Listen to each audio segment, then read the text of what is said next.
Welcome to the Dead Pixel Society podcast, the photo imaging industry's leading news source. Here's your host, Gary Peugeot.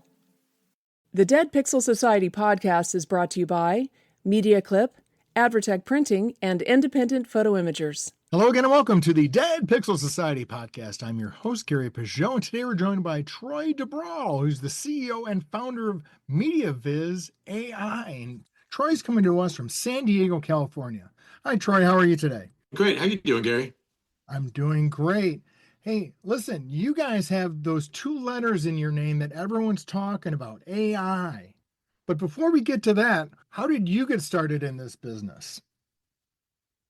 I got it started in this business in kind of a strange way, but maybe the best way for all businesses to get started. And that was with a real problem. I was sitting with my now business partner at a restaurant, and he was looking through his phone for a photo of his son in some type of football pose that his son knew he had, and his coach knew he had, and his wife knew he had. And he just could not find this photo.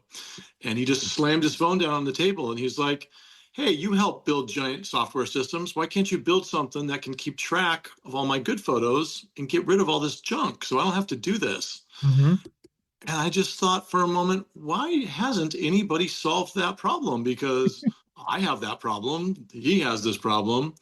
So we started asking around, and just everybody seemed to have the problem, from the individual consumers all the way up through the businesses. And so we said, let's go solve this problem. Let's go not only do something for ourselves from a business wise, but really something for the world. And really at that time, this was 2017, 2018. AI was a thing, certainly deployed in a lot of places, healthcare, the most. But we saw an opportunity to turn that technology into a solution for this problem. And so dove in headlong into AI. So what was your background prior to starting the business, which at that time was not called MediaViz? It was called something else, which we'll talk about. But what was your background before that? Sure. So I had just come off of 5 years at KPMG. I was working previous to that at a rich web agency called Synergy, and they were acquired by KPMG, part of their management functions and advisory firm, and really to head their experience division of how to go out and build these great experiences that they were experts at building the back end, but they weren't experts at building the experience. So that's what our agency did. And my role there was a digital strategist. And in kind of an odd way, for years, my job was to follow around both consumers and employees and just watch them and do anthropological studies of them and figure out, in this context, if they're in the bank or if they're out in the field doing an installation or if they're getting their taxes done, whatever it is, what are their problems and how could software solve those problems? And how do we design an experience that would motivate those people to actually engage with that software? I laid out the strategy for companies of, if you wanted to build your next generation of software, this is what it should do and this is how it should work. And so this was kind of a natural problem for me to say, I know how to solve this problem. Let's dig into it, Was it in imaging specifically you had experience in, or was it more of a holistic view? Broad range, a really broad range. I was working in healthcare and media and taxes and, internal to the company and golf and all over the place, because advisory, touches a lot of those different enterprises across the board. And they were all looking to do better software, everybody, of course. But my real history started in document management. When I first came out of college, I got my first job as a web designer for a blueprint automation company. And their whole thing was to take all this masses of blueprints that existed in the world, not only to digitize them, but to make them useful for current digital processes. And so we had a patent there for basically embedding scaling information into blueprints, so that when you took a paper blueprint and digitized it to a TIFF and brought that into another system, you could have automatic scale and start making actual measurements on it. And so this went on for a few years, and I learned the most valuable lesson there that we've applied in our current business, which is getting the documents where you want them to be is actually the toughest part of the problem. You can solve all types of problems for document management, but you got to get the stuff there first. And so I count myself real lucky that I started with blueprints and trying to move those around, and now have settled on photos and videos. Well, and that's one of the things is, you kind of hit on a good point with, a lot of the stuff that's being digitized now is, older data that needs to be put in context, right? Now, in the case of architectural blueprints, you've got measurements and scales and elevations and all of those things. And with personal images or corporate images or commercial images, you've got other context. Was that something that you were looking at as you were kind of scaling this, is like, what information can we extract out of an image? Absolutely. That was really how we approached it from the beginning. Was I had a history in document management and image extraction, and essentially knowing that that information that gave context to the actual visual information had to carry with whatever that image format was. You couldn't have it in a separate database. You had to be able to encode that so that it went along with it. So the data that was created, the analytics that you produced, were equally valuable in the moment and 1, 2, 3 years down the road. And that's led to a lot of how we think about photos and producing not only analytics and curation and selection for them, but let's embed that information in the image so that when it goes on to its next destination, the benefit of what we've done stays with it. So this is in 2017, 2018. Now the company was named something completely different. How have you adjusted over that period? Because like you said, back then people were kind of fiddling with AI. There were some AI people out there, but it wasn't obviously what it is now in terms of time, attention, and investment. So what was it like then, and how have you grown and pivoted? We started with, can we actually do this? Because as soon as we got into it, the subjectivity of image processing and curation and analysis and even annotating comes into the picture. So we saw a real opportunity there in that challenge, in that if we could just focus on making sure that the system first could personalize itself to different contexts, again, back to context, then we could build all the power we wanted to on the end of that. And so that's kind of where we started. And certainly at the beginning, when we would go and pitch people and say, AI is going to do whatever you want to put in that gap. And they would be like, well, I don't know if we're quite ready for it, And so we knew that the future was going to provide even more opportunity for the solution we were building. So we were patient and said, that's fine. We're going to go build better and more, and we'll be back, And then the AI revolution happened, and we saw a huge shift.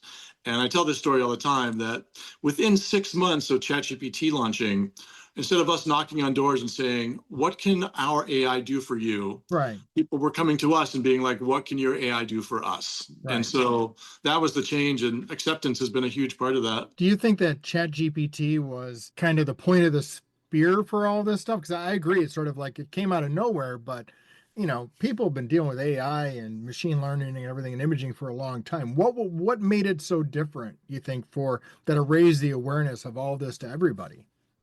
I think it was the first accessible system where every single person could go and interface with it and get something akin to what they expected out. And it was amazing enough in its generative qualities or its efficiency or whatever it was, where it made common ground possible with the populace at large, which I think is essential for any movement, any revolutionary technology. You have to connect to that common ground of, why is it important to me? And everybody could say pretty easily, I see why it's important to me. And I think it was a huge pivot. Obviously, it's been great for us. And I mean, obviously, a lot of the big players in the photo space, the traditional photo space, your Amazon Photos, your Google Photos, even Shutterfly to some extent, are doing some of this organization and things like this. So is that a concern of yours, or is it validating the concept? To us, it was always not only validating the concept, but allowing us to see right where the path to business success was. Because although, a subset of the features and data that we produce is certainly possible in Google Photos and Apple and Amazon, they're not selling that to the individual photo companies. They're not going out and giving that technology away as they do to consumers inside those platforms. So we saw that as a direct opportunity. If we can make something better than them and sell it to the people and really walk in the door and say, well, we can make you so that you have Google-like capabilities tomorrow, Mhm. That sounds like a pretty good sales pitch. Right. So let's talk then specifically about the MediaViz AI platform, what it is you're offering, because I think that's where we kind of need to get it, because you're not really something that consumers are going to download and manage their images with. You're more of a tool for businesses who are in the business of serving photographers, consumers, and also video. I mean, there's a lot of, you do video as well. Yeah, absolutely. Let's talk about that. So, yeah, MediaViz is an AI platform that we have really envisioned and designed to be a B2B platform where we want to ensure that our data processing, our image curation, our image labeling and annotation makes Mhm. other products and other services not only better, but elevates them to a new level of human insights. Mhm. So, the platform is designed so that any company that deals with large amounts of multimedia, or especially is in the photo space and now just getting into the video space, Mhm. has a place where they can go and plug into a very simple API and ask complex questions. Out of this large volume of photos, which ones are the most meaningful to my individual or to this collection? Mhm. What's in this collection, and not just everything, but what's important in this collection. Mhm.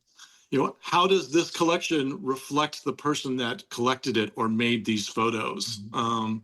Plus all the data that goes into answering those complex questions, Mhm. the individual object detection and colors and aesthetics and all that, because all of those higher level decisions require that data. Mhm. So MediaViz is a platform where you can plug into a simple API to ask simple questions. Mhm. What's in these photos and what are the colors? Mhm. To really complex questions like, in this 100,000 photos, which ones are the most meaningful to the author of these photos? Where does it sit? Is this something, let's say I've got an archive, let's say I'm a stock photography company and I need some AI to drive my commerce piece so people can find the images I want to sell, for example. Sure. Um, is it on my servers or is it on your servers? I mean, can it be both? I know you've just launched the API, but was that the original concept? Yeah, and we've moved between a couple different Okay. phases. And right now I would say that it's most cost efficient to just plug into our API. So, and I try and tell everybody this, we want the images to be one way. So we take just a little thumbnail of the image. We never touch the original images. Mhm. And we produce all of our data and insights off of that thumbnail. Right. So we want companies to send us data, us process it, send them back the data, and then get rid of their images. Mhm. So in that case, we want it to be a service so that you don't have to build all this infrastructure to do that yourself. Mhm. But it is possible to do as well. It's a cloud system. We could certainly put that on, any large enough enterprises systems. So, Right. Well, I'd imagine just for security purposes, right? I mean, one of the markets you're talking about addressing is like school and school portraits, right? And there's all kinds of security concerns there with especially going across state lines or maybe even going across country lines if you go into Canada or places like that. So I can certainly see where, privacy issues may require that. and they drive the business as well. Mhm. To be frank, like operating within all the different state laws and now country and international laws, and Mhm. making sure that not only from a security and privacy perspective, but what's the intent on the other side of what they really feel about privacy. You have to consider that as well, because what do you want to offer people? Is it going to suit their particular audience? And Right. it drives everything that we do. Mhm. Well, and also you've got, rights usage as well. I imagine that's built in too. Like, what can you do with this image? Who's allowed to use it, in what context, at what size? I imagine there's a lot of that built right in. Oh, absolutely. And, it really was a recent and great learning moment for me, understanding now in the complex world of media rights and management, and how that gets split between images. And sometimes 4 or 5 entities own different parts of an image. Right. So your job also becomes bringing people together so that they can get the value of their collective rights. So. Yeah, or you might even have a case where the rights may change, right? Let's say, for example, a photographer signs away the rights for a couple of years for, let's say they're taking a picture of an event and then the rights revert back to them Yeah. over time, right? So, I mean, rights can be fluid. They're not, not always, but they can be very fluid. Absolutely. And having the right to deal with people's photos in the first place, back to the school photography and that whole question. I mean, taking care of those photos and understanding that you want to maintain possession of that data for as little time as possible, because there are huge implications of that market and providing those types of services. So you got to think about it differently in every single market that you enter. Mm-hmm. Well, it's interesting because like some states have even made it, forbidden where they can only hold images for a couple years even, which can be problematic actually for a lot of businesses if you want to do some archival offerings or some, a composite of a child over the course of their lifetime, right? And it's like you can now allowed to hold images. So we'll see how that all shakes out, right? Absolutely. And there's good reasons on both sides of every argument, right? And Exactly. that's for sure. Exactly. So I want to talk a little bit about kind of like the terminology because AI is one thing, and now there's this other term that's being bandied about called agentic AI, which is what you guys do. What is that?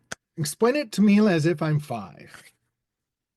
I think of agentic AI as an intelligent automated system that can act and think somewhat on behalf of the person that it serves.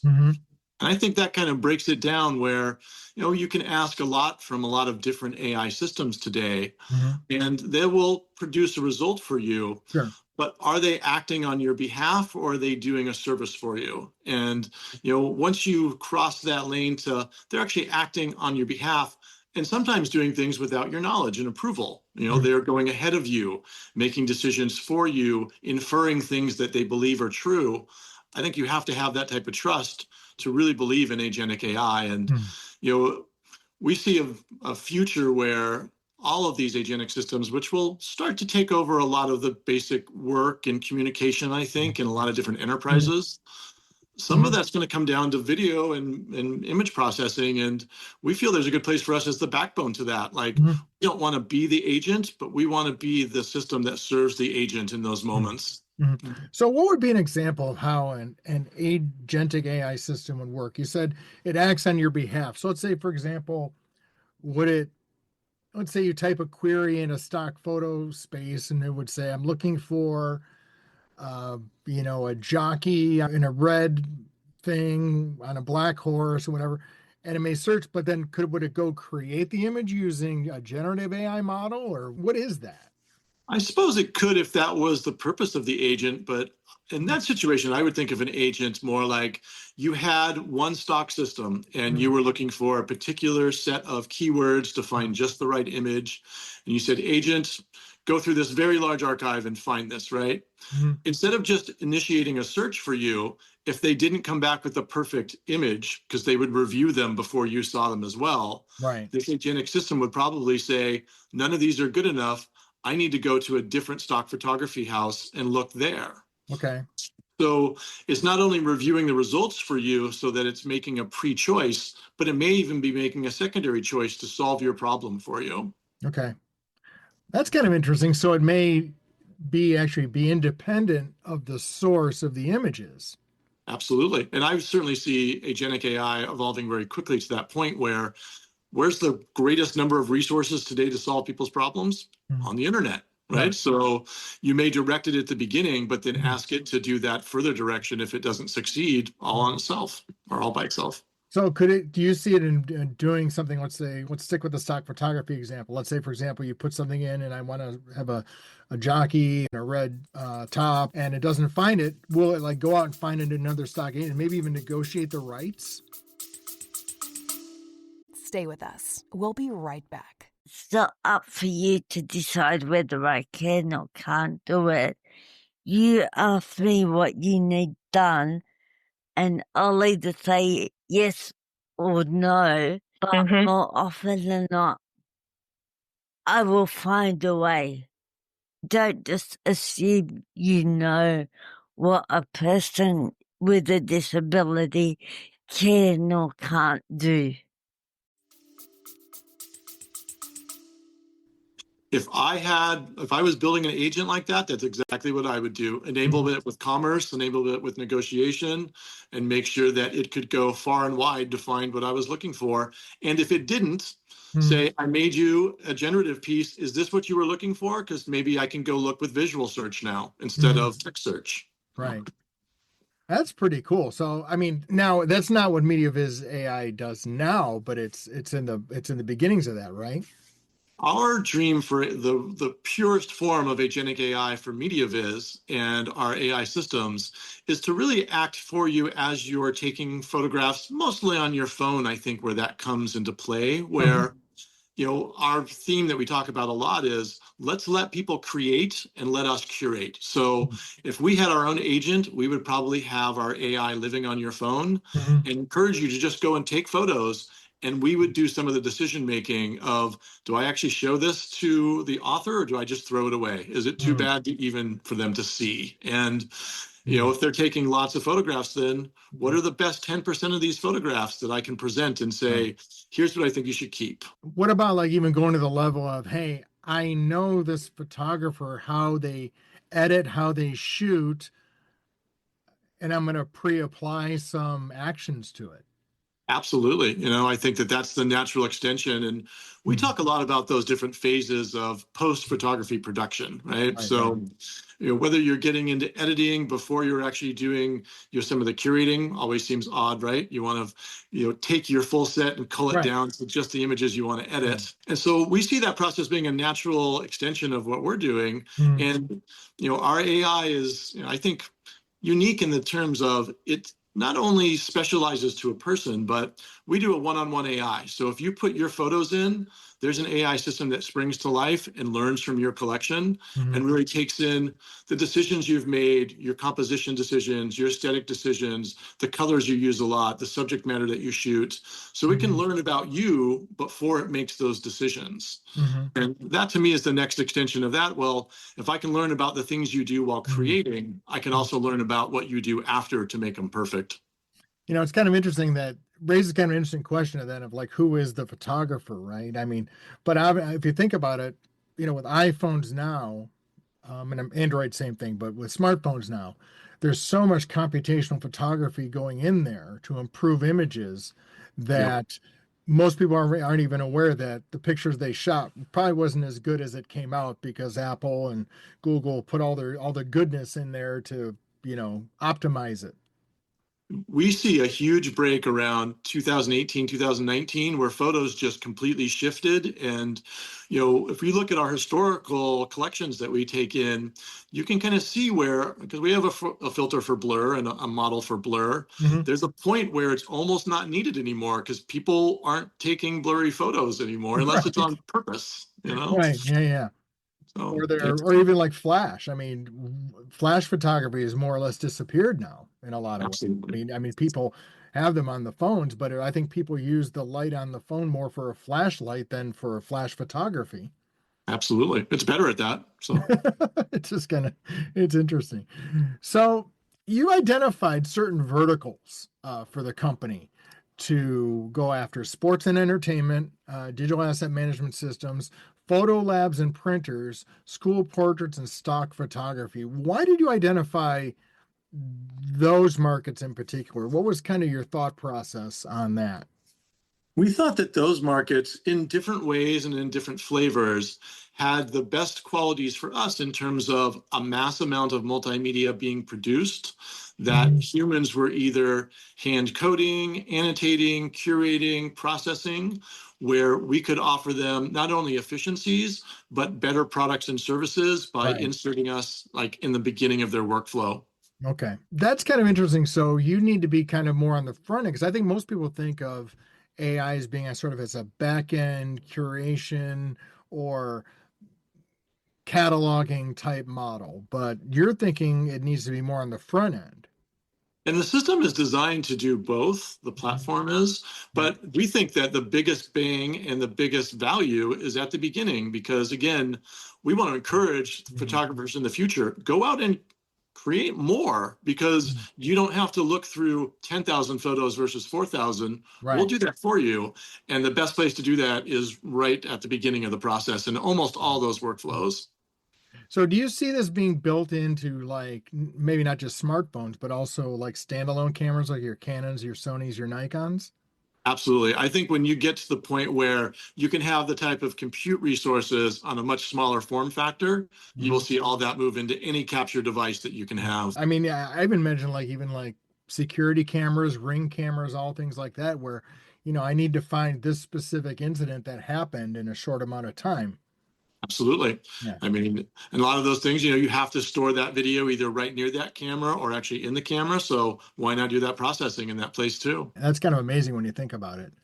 So what about, a lot of my audience are in the printing side of the business. Why do you think something like a MediaViz AI platform will actually help in the printing side of the business?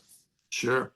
And two reasons. Kind of one, back to our original thesis that people had too many photos on their phone that they Right. either couldn't or they were not going to manage. Like Right. one of the two was true. Right. So we kind of looked at the market and said, well, we see a bunch of different opportunities for automation and curation and understanding to be created around their photos, but really kind of centering on one, we can help people clean out their photos. And when they do, they have to review their collection, right? Get all their memes out, get all their junk out, do whatever they need to do. Right. That makes you look at the content you have and Right. often motivates people to say, hey, I do want to get prints of XYZ. So the most basic, just help people understand what they have and see the value in their own collection. But then secondarily, so many carts just get abandoned for photo books and photo products as people get halfway through and just quit. So we thought we could condense those workflows and leapfrog people across those customer journeys and close more of those deals online. That was the most simple premise. Yeah, no, it absolutely makes sense. I mean, I've been looking at, the photo book abandonment thing for, probably 15 years, and it's, not going down by any real appreciable amount. People start photo books and never finish them. And usually the number one reason is, back from a prior life doing consumer research on this, is consumers say they don't have the right picture. They don't have the picture they want, right? So do you think MediaViz could help with that? Yeah, and we're actually exploring a lot of that right now of how do we move into the edge so that we can do that for our customers and consumers and customers of our customers so that they can get a more holistic view of what they have before they enter into these print processes. So they are more likely to finish them. Yeah, because that is probably the number one big issue with photo books in particular, is that I want to touch a little bit about the sports and entertainment piece, right? Because can you describe how it seems to me like, if you go to a sporting event or whatever, it's really like they're trying to create all these experiences to monetize the event. Is that where your systems can tie into that? Yeah, absolutely. And there's a couple things that we're actually talking about right now that kind of fit nicely into that category. And I think it comes back to what we talk about a lot internally, which is everything in the world is kind of involved in real estate, right? So even photos, when you are trying to get people to purchase a photo, it's to put in real estate in their house, right? So you want to convince them that your memory or your memorabilia is important enough to be in their real estate. And with the sports teams and entertainment, it starts with creating those moments that you can then convince somebody is valuable enough to be in their real estate. And that starts with exploiting their own real estate. So we're kind of fitting into that puzzle of, well, again, why don't we help you set up or in your natural photo areas where you're, beckoning people in to have little experiences, props, green screens, whatever it be. Take as many photos as you want. Encourage your fans to take as many photos as they want. And then we will curate those. We will alter those photos if necessary so that they can get a photo package on their way out the door, offered to them post-game, but a way to not only memorialize their experience there, but to allow them to express themselves at the same time. And we thought that was like the perfect marriage. You get to express yourself, had a better good time, and get a record of it. It just amazes me how sports and entertainment venues went from we forbid you from bringing any cameras in here to we want you to use your camera and just use it at these entertainment venues. It's really been a complete 180 on that. Some of the things that we talk about, especially with that industry, is everybody wants the great content from their fans, and they don't want to deal with all the stuff that gets sent in that nobody wants, right? And there's a big spectrum there, but we think we can help people out at that point too. Like ask your fans for data. We'll go through it, curate it, and you only get to see the good stuff, And you even, I'm sure that you'll look for things that are maybe not appropriate for every viewing audience, and maybe even see, again, maybe even find out what the rights are, right, for the usage for that. Exactly. Absolutely. You've got a webinar coming up that addresses some of these topics. Can you talk a little bit about that? Yeah, the webinar is June 5th at 1 p.m. Eastern. And in that webinar, we're going to be covering a broad range of topics, a lot about our API and how easy it is to integrate, but also the different use cases that the AI can be applied to, and what are the outputs of the system in terms of data and analytics that you get when you put data into it. Well, that sounds really cool. Make sure that we let everyone know about that, and they make sure they sign up. And if they're interested in MediaViz in general, where would they go for more information? The best place to check out us and upcoming events is MediaViz.ai. Awesome. Well, great, Troy. I know I think you and I have been chatting now for a couple of years now, and it's great to have you on the podcast, and look forward to hearing more about what's coming up with MediaViz. So best wishes, and talk to you soon. All right, thanks so much, Gary. Talk soon. Thank you for listening to the Dead Pixel Society podcast. Read more great stories and sign up for the newsletter at www.thedeadpixelssociety.com.